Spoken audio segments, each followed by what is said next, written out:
Se aquilo que você quer viver com Cristo é só para essa vida, você é o pior dos miseráveis que existe. Se é só para aqui.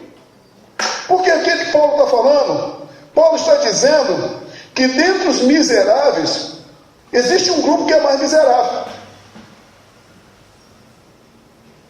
Mas quando nós pensamos em miséria, nós pensamos num camarada que está jogado debaixo da ponte nessa hora, que você está aqui sentado nesse tempo cheio de casaco, que você está pensando em chegar em casa, pegar aquela sopinha gostosa ou qualquer outra coisa. O hábito que você tem, aqueles que gostam de um prato, né, que parece até uma montanha de cara, se esconde atrás, o cara está pensando em chegar em casa, né?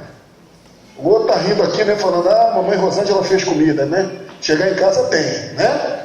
Então, cada um tem o seu estilo de vida, tem o seu jeito de ver, mas você já está pensando nas coisas boas. E tem gente que está jogada embaixo da ponte que não tem nem o que pensar, porque ele não tem de onde tirar esse recurso, ele não tem esperança de onde achar isso. E Paulo chama aqueles que querem viver Cristo somente nessa vida, mais miseráveis do que essas pessoas.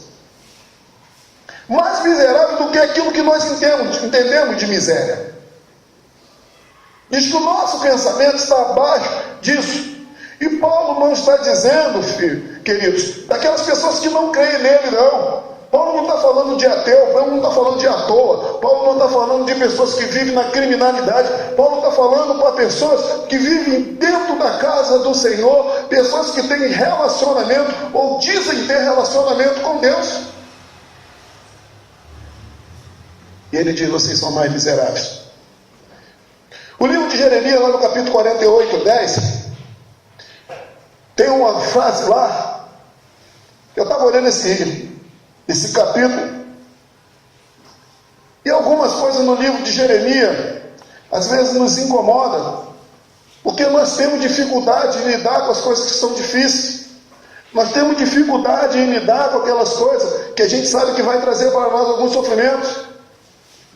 Dificilmente a gente escuta as pessoas quererem considerar a palavra de Jesus dizendo, no mundo vocês vão ter aflição. E aí Jeremias capítulo 48, versículo 10 diz assim, maldito aquele que fizer a obra do Senhor fraudulosamente, e maldito é aquele que retém a sua espada do sangue. Nós fomos chamados para lutas, nós fomos chamados para guerra, nós fomos chamados para uma guerra espiritual que acontece todos os dias. Mas Jeremias está dizendo, maldito não é aquele que não faz, é o que faz relaxadamente, é o que faz de qualquer maneira, é o que faz de qualquer jeito. Então a palavra do Senhor, ela trata muito mais com mais vigor aquelas pessoas que conhecem do que aqueles que não conhecem.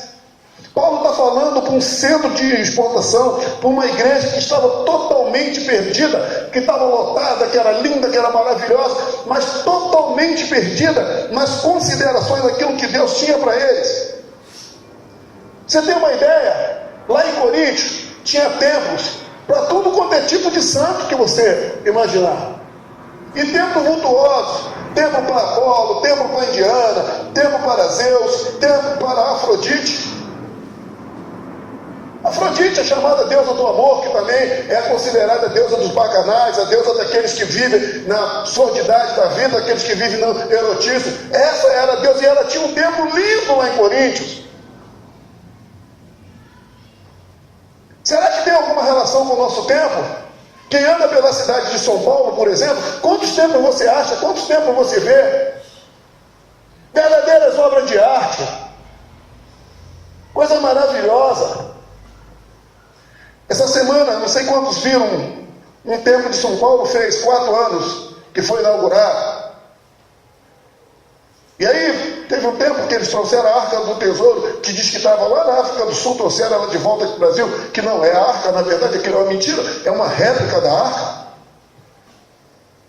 E aí eles trouxeram aquela coisa toda, e todos os dias tinham pelo menos 10 mil pessoas lá para ver aquela Arca. E eu fiquei pensando, quantas pessoas estão indo aí nesse lugar, ou estão indo em outro lugar para poderem olhar a Deus, enxergar a Deus? Paulo está falando para uma igreja que está dentro de uma cidade carnificada. Quando o Espírito Santo inaugura uma igreja, quando o Espírito Santo inaugura uma obra, é para santificar uma cidade. Mas a igreja de Coríntios, ela foi inaugurada, e o que aconteceu foi que ela se secularizou e se deixou levar por aquilo que a cidade era, onde em vez de ela causar qualquer tipo de impacto, em vez de ela causar qualquer tipo de influência de Deus na vida das pessoas, na vida da cidade, ela foi influenciada. Tanto que Paulo começa lá no capítulo 15 e ele diz, olha, eles tinham tanta dificuldade que eles chegaram a duvidar da ressurreição de Cristo. E Paulo chega lá e diz para eles o seguinte, olha, se Jesus Cristo não ressuscitou, a nossa fé é vã. Nós não estamos fazendo nada aqui, nós estamos perdendo tempo. Alguém disse que o camarada passa, encontra outro amigo está lá no meio do lago, sentado dentro do barquinho, vara de pescar, jogada lá no meio, pai e tudo. Ele passou e falou, e aí, tudo bem? Fulano, oh, tudo bem, está pescando aí? Ele falou, tô não. Ele parou, voltou, olhou bem, falou, você está pescando? Ele falou, tô nada.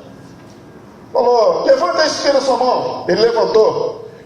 O que você tem aí na mão? Ele falou, uma vara. O que tem na ponta da vara? Ele falou, tem uma linha. Levanta um pouco. Na ponta da linha aí tem o quê? Ele falou, tem um gancho, tem um anzol. O que tem no anzol? Ele falou, tem uma minhoca. E você não está pescando? Ele falou, não. Por que você está fazendo? Eu estou dando banho na minhoca. A gente às vezes parece que está fazendo algumas coisas na casa de Deus, mas não estamos fazendo, querido. A gente se apronta todo. Mas uma coisa que às vezes me incomoda é quando eu vejo crente que parte para a casa do Senhor e parece que nem não existe ânimo nenhum. A vontade é falar, Deus quiser esse culto acaba pelo menos 20 minutos mais cedo, que é 20 minutos a mais que eu tenho para dormir.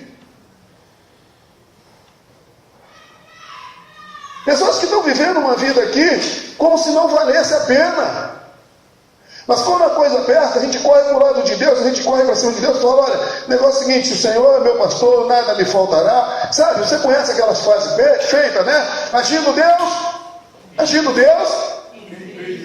se o Senhor é por nós, nós sabemos isso de cor. Nós somos bons nesse negócio. Isso não nos incomoda.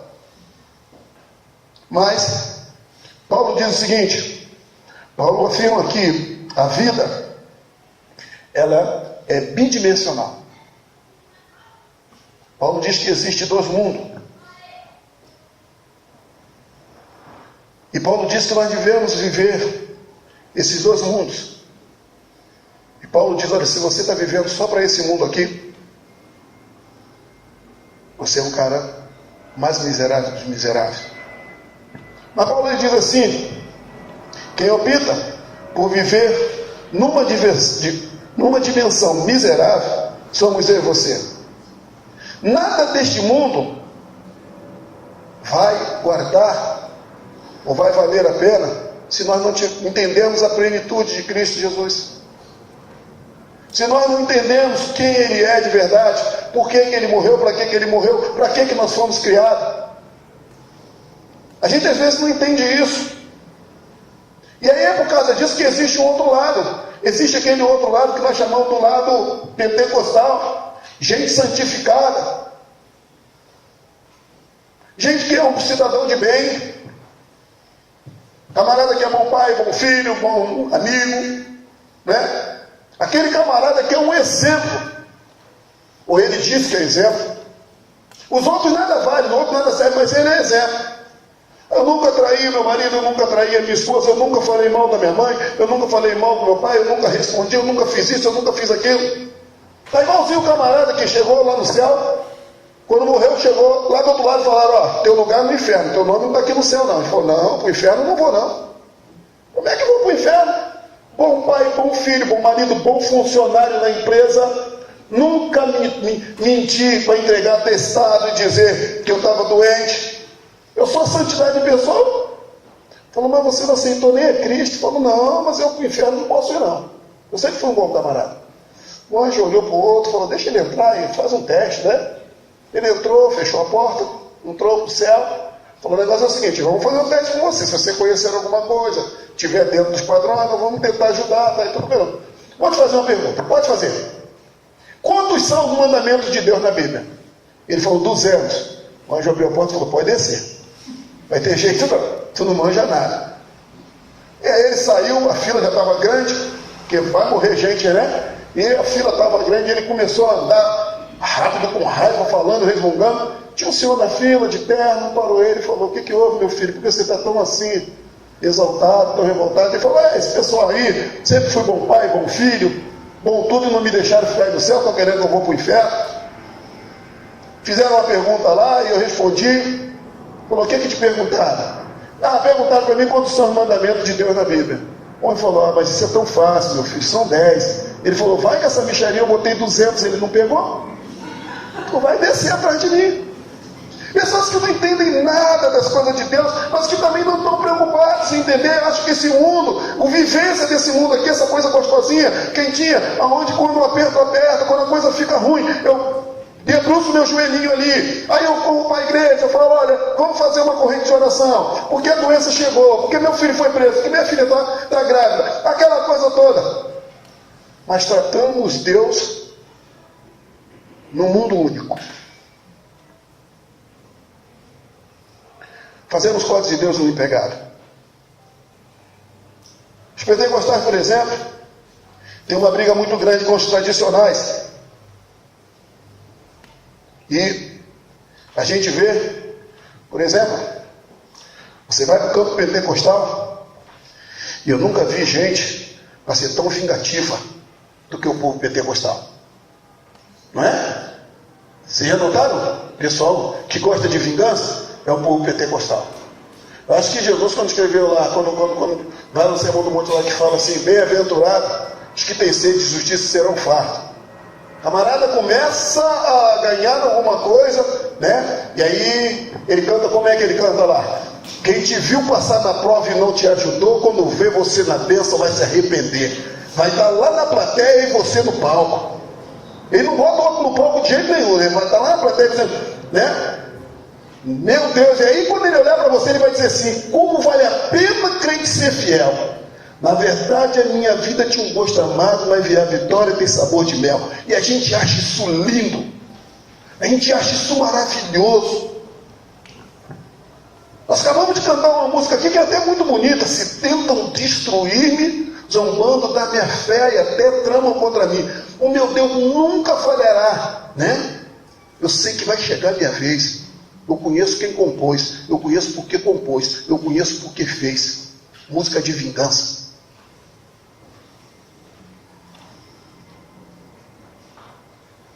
Mas a gente acha isso tudo lindo.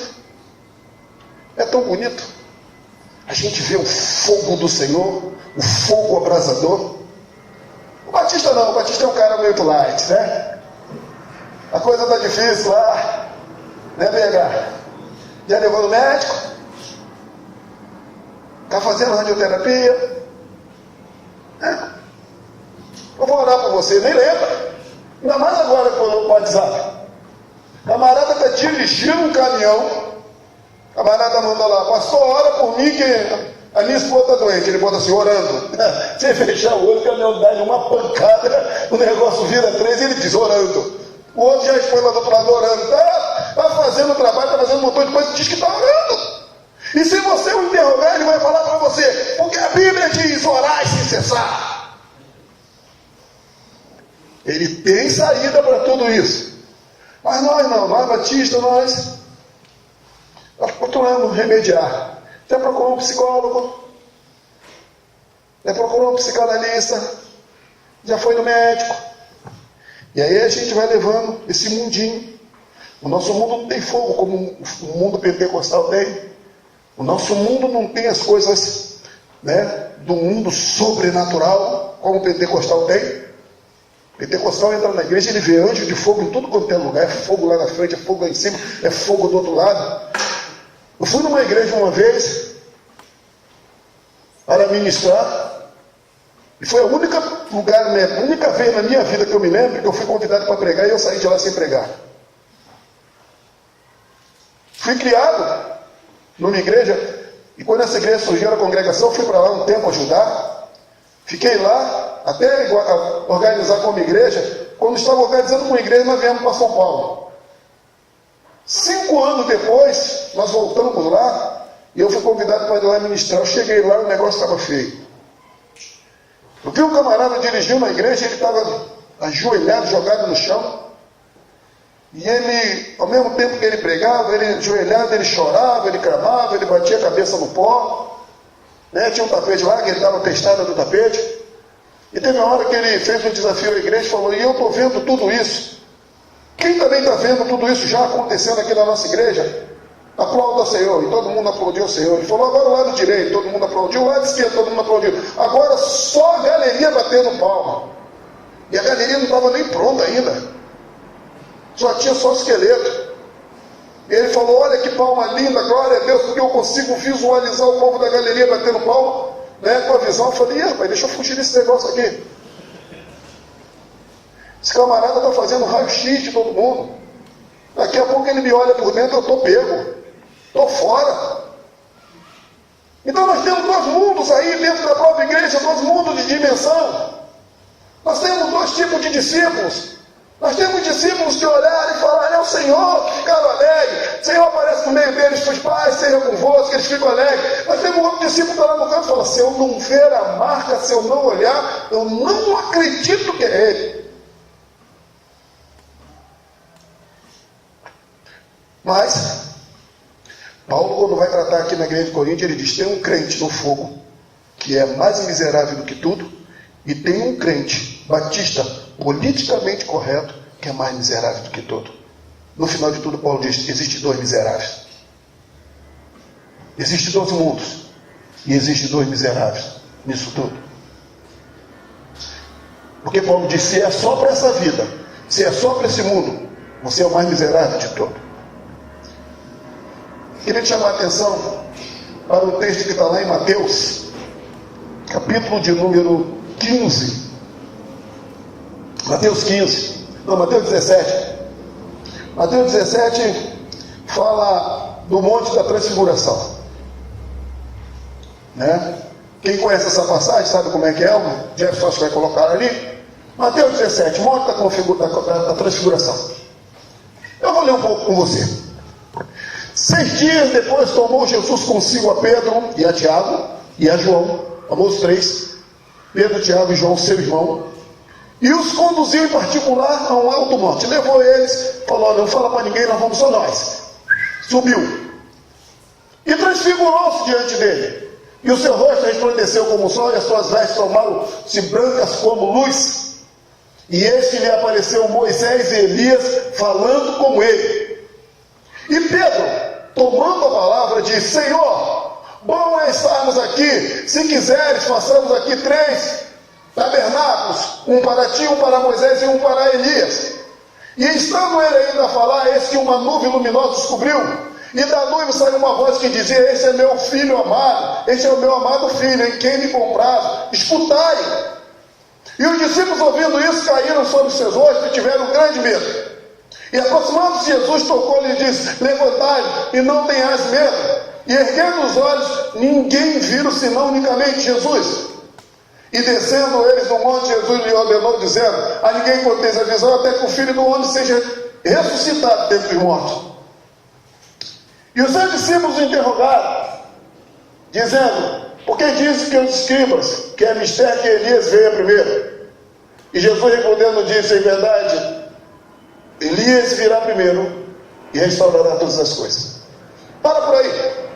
Eu queria te mostrar uma coisa que existe aqui nesse texto. O que acontece aqui nesse texto? Aqui nesse texto você tem 2 pessoas, 2 figuras. Jesus leva o seu discípulo, existe aqui 2 figuras. A primeira figura é a figura da lei. Moisés. Moisés estava lá, era a figura da lei. A segunda figura que aparece aqui é a figura de Elias, que eram os profetas. Não é à toa que quando Jesus chega para se batizar, João fala: eu que devia ir a ti, e tu vens a mim. Jesus fala: deixa por agora, João, porque deve se cumprir a lei e os profetas. Jesus está dizendo: olha, deve se cumprir 2 mundos em mim, como deve se cumprir 2 mundos em você, como deve se cumprir 2 mundos na igreja. E aí o que acontece? O que acontece nisso tudo, querido? É que Jesus subiu com seus discípulos isso acontece? Quando Pedro vê Elias ali, juntamente com Moisés, a lei junto com os profetas e Jesus, o que Pedro propõe? Vamos fazer o seguinte, eu fico no sereno. Pedro fala, essa noite eu vou ficar no sereno. A gente fica aqui tomando sol, tomando chuva na cara, né? Não tem problema nenhum não. Mas eu faço 3 cabanas, nós fazemos 3 tabernáculos. Um para ti, Jesus, um para Moisés e um para Elias. E a gente não desce nunca mais daqui. Nunca mais a gente sai daqui. Vamos ficar aqui, pô. Vamos dormir aqui, vamos morar aqui, vamos, né, conversar aqui, vamos ter um relacionamento. Tudo de bom é isso aqui. Pedro fala, eu estou maravilhado. Eu estou vivendo o céu da terra. Então para que nós vamos descer? Vamos ficar aqui. Jesus vira para Pedro e diz para ele o seguinte: não se vive a experiência gloriosa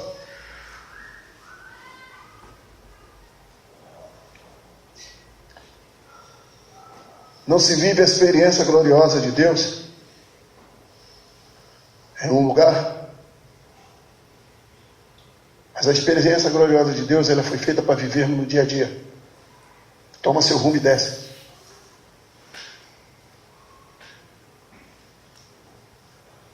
Não adianta você ficar aqui. Tem crente que quer morar na igreja, porque na igreja ele é santo. Alguém até conta que o garotinho chegou um dia e falou: pastor, deixa eu morar aqui na igreja.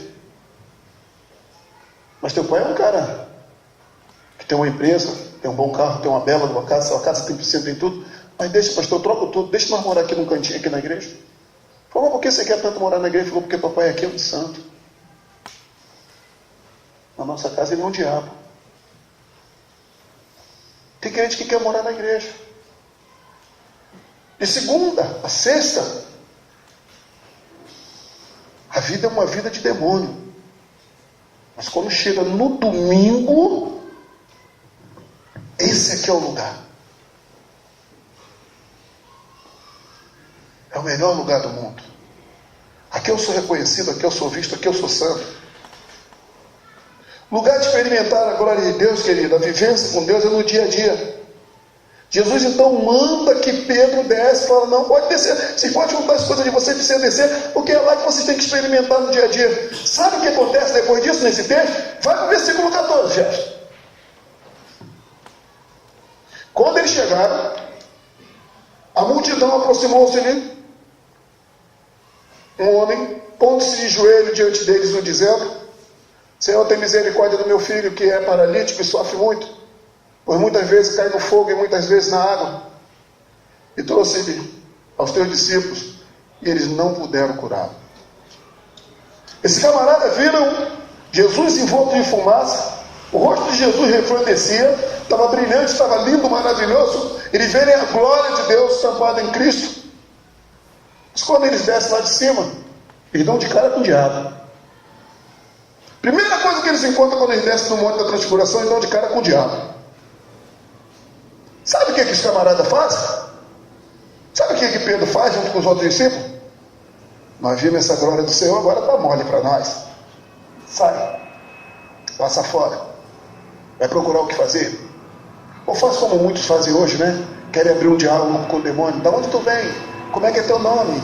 Qual a tua identidade? Teu CPF, teu RG? Mas esse homem, quando ele chega para Jesus, que Jesus desce no monte, ele fala: Senhor, meu filho está endemoniado, meu filho se joga no fogo, se joga na água. Eu clamei para os seus discípulos e eles não puderam curá-lo.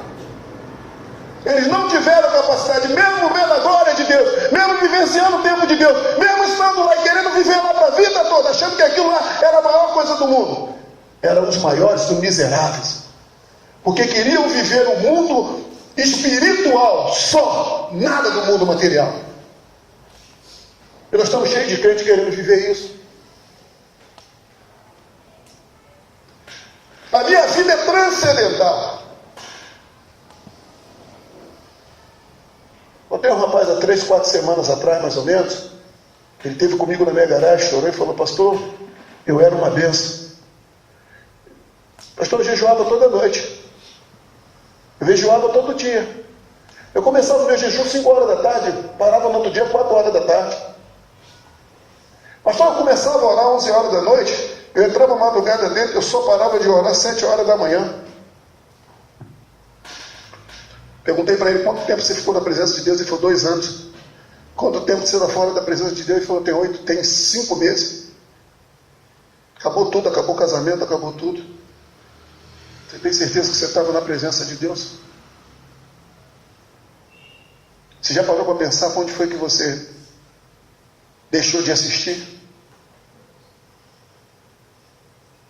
Você já parou para pensar o que passava a tua família nesse tempo? O que você deixou de influenciar nele? O que você deixou de fazer por ele? Você já parou para pensar pela sua mãe, pelos seus irmãos, por aqueles que estavam ao seu redor, que deixaram de vivenciar contigo? Porque a vida com Cristo é uma vida de influência, querido. A igreja de Corinto estava sendo influenciada pelas cidades, mas não influenciou aquela cidade. E como Cristo, como filho de Deus, como pequeno cristão, eu preciso influenciar a vida de outras pessoas. Mas sabe o que acontece conosco? O texto ele nos ensina a lutar contra os demônios. Quando chega nesse pedaço, ele nos ensina a lutar contra os demônios de dentro e contra os demônios de fora, por causa da igreja de Corinto. Talvez das nossas igrejas também. Jesus ele fica triste, fala geração incrédula e perversa, até quando vocês vão me fazer sofrer, porque vocês não crescem nunca. Pode olhar o texto. Ó geração incrédula e perversa, até quando eu estarei convosco, até quando vocês sofrerão? Vocês não crescem nunca. Acabaram de ver a glória de Deus. Acabaram de ter uma experiência sobrenatural. Se eu tenho experiência com Cristo, queridos, e isso não me capacita para o dia a dia, é só sofrimento para Cristo. Por isso que Cristo escolheu 12 discípulos, porque Ele queria ensiná-los, porque eles precisavam crescer. Nós precisamos aprender a lutar contra os demônios. Mas o nosso problema é que demônio para nós é aqueles que estão se jogando no chão, que estão falando enrolado, que estão se torcendo. Uma certa noite nós estávamos aqui, eu não sei se eu estava começando o culto, se eu já estava pregando, eu sei que eu estava aqui no púlpito. Entrou uma mulher gritando ali, pastor, corre lá em casa que meu filho está matando todo mundo, está com uma faca, está querendo matar todo mundo, já cortou o pai, já cortou não sei quem. Nós fomos ali, chegamos ali, aquele camarada estava no banheiro com 3 rapazes em cima dele. E nós chegamos lá, vizinho da gente. Esse rapaz frequentava o Clube Alance aqui da igreja quando ele era pequeno. E aí alguém disse que ele passou, parece que numa encruzilhada. Não é Nathalie, foi isso, né? Comeu o negócio que estava lá na encruzilhada, bebeu. Eu sei que comigo estava a Nathalie e a irmã Edna, se não me engano. Edna, foi você que foi comigo, né? E nós chegamos ali na porta daquele banheiro. Vou soltar ele. Não, mas se eu soltar ele vai voar, ele vai fazer isso, solta ele. Sabe, querido, eu não lembro de Edna ter feito alarde, não lembro de Nathalie ter feito alarde, eu creio que eu também não fiz nenhum alarde. Nós impusemos a mão nele e começamos a orar.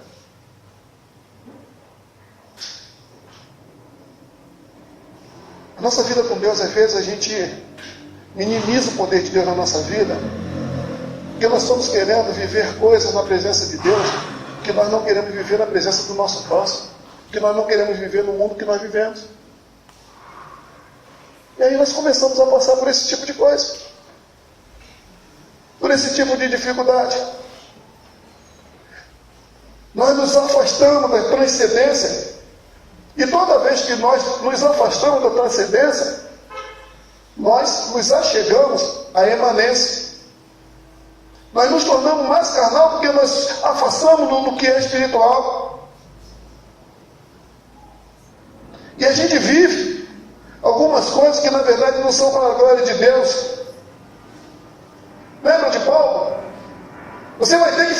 o demônio, quer você queira, quer não queira, querido.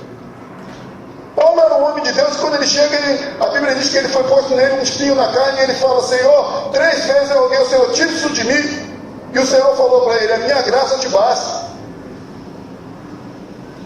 Eu vou falar uma coisa que talvez choque um pouquinho você, talvez eu te ofenda, mas a igreja de Cristo que tem se instituído nesse tempo, sabe, é uma noiva que quer dar um golpe na barriga do Senhor. Porque nós somos chamados como noiva de Cristo, mas parece que nós, como noiva de Cristo, nós queremos dar um golpe no Senhor. Nós estamos interessados no que Ele tem para nos dar. Nós estamos interessados naquilo que Ele pode fazer. Nós somos igreja de Cristo, noiva golpista. É isso que nós somos. Quando Paulo chega para Cristo e fala: 3 vezes eu clamei ao Senhor, tire de mim o espinho na minha carne. E o Senhor responde: a minha graça que basta. Deus não está sendo ruim com Paulo, não. Você vai ter que trabalhar para isso.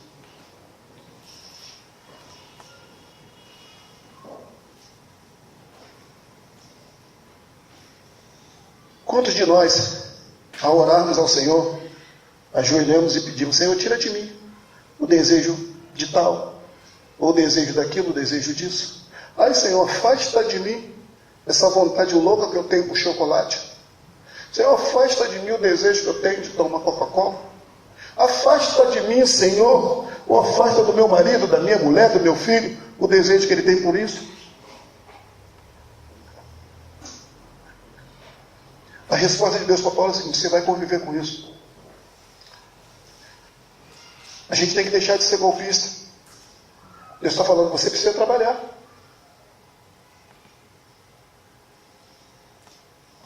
Fala para mim. Bota o teu joelho no chão e fala: Senhor, tira de mim a pobreza. Ele tira. Tira de mim a dificuldade com doença, com tudo. Ele tira. Senhor, me deu um ótimo emprego. Ele dá. Senhor, eu quero um carro. Ele dá. Você vai trabalhar para quê, querido? A vida precisa ser proativa. E eu preciso entender que essa proação ela tem que ser no mundo espiritual e no mundo material. Porque se você quer Cristo só para essa vida, miserável homem que tu é. Se você quer Cristo só para esse mundinho que você vive aqui, aí quando eu estiver aqui, eu quero Cristo agindo na minha vida, eu quero um bom carro, uma boa casa, uma boa família, meus filhos serão perfeitos, terão casamentos perfeitos, vidas perfeitas, serei bom pai, bom filho. Miserável homem que tu é. Você precisa aprender a lutar, porque os demônios estão soltos, porque o diabo está solto. A resposta para Paulo é a seguinte: eu vou aumentar a minha graça em você, porque a minha graça é o bastante para você minimizar isso na tua vida. Mas não vou extinguir, eu vou minimizar através da minha graça agindo na tua vida. Mas tirar? Não. Sabe por quê? Porque o meu poder se aperfeiçoa nas fraquezas. Paulo então olha e fala: por isso que quando eu penso que eu estou forte, eu estou fraco. Mas quando eu penso que eu estou fraco, aí é que eu estou forte. Porque eu estou em tuas mãos. É tu me conduzindo. É tu trabalhando na minha vida.